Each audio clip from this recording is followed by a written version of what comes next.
Bakit parang bawat sulok may sigawan? Bawat tao galit, bawat puso sugatan. Dati pangarap lang ang usapan, ngayon puro takutan. Yeah.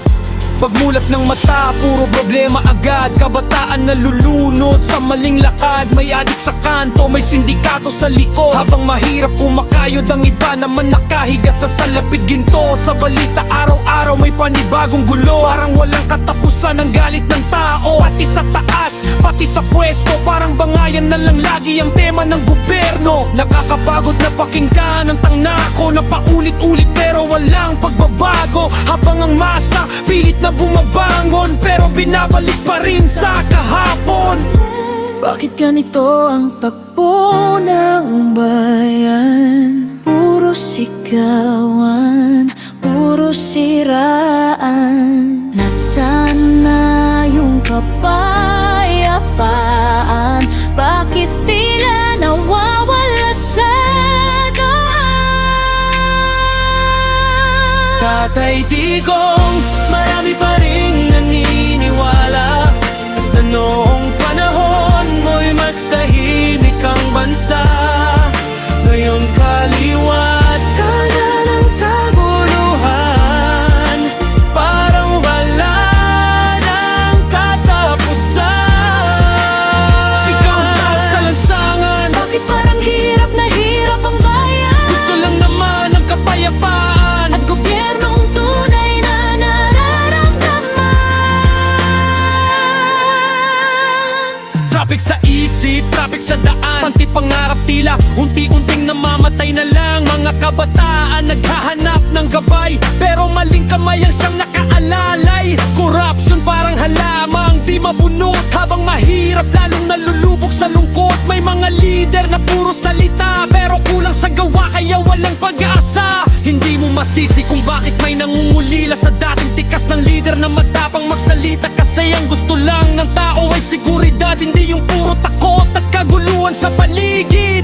Pilipinas, kailan ka ba gigising? Hanggang kailan ang galit ay paiiralin? Bakit ang bayan natin parang sugatan, na kahit pilit gamutin ay muling nasasaktan? Tatay Digong, alamat sa mata ng iba, matapang na leader ng masa. Pero higit sa lahat ang kailangan ay pagkakaisa ng sambayanan. Hindi man pare-pareho ng pananaw, Pare-pareho namang naghahanap ng ilaw sa gitna ng dilim nitong bayan. Sana kapayapaan ang muling matagpuan. hindi kayo, Hindi ka na, hindi kampi. hindi kalaban, Ang tunay na laban ay kung paano muling babangon ang sambayan ng Pilipino. Tatay Digong, marami pa rin naniniwala na noong panahon mo'y mas tahimik ang bansa. Ngayon kaliwat ka na ng kaguluhan, parang wala ng katapusan. Tatay Digong, alamat sa mata ng iba, matapang na leader ng masa. Pero higit sa lahat ang kailangan ay pagkakaisa ng sambayanan. Hindi man pare-pareho ng pananaw, Pare-pareho namang naghahanap ng ilaw, sa gitna ng dilim nitong bayan. sana kapayapaan na muling matagpuan.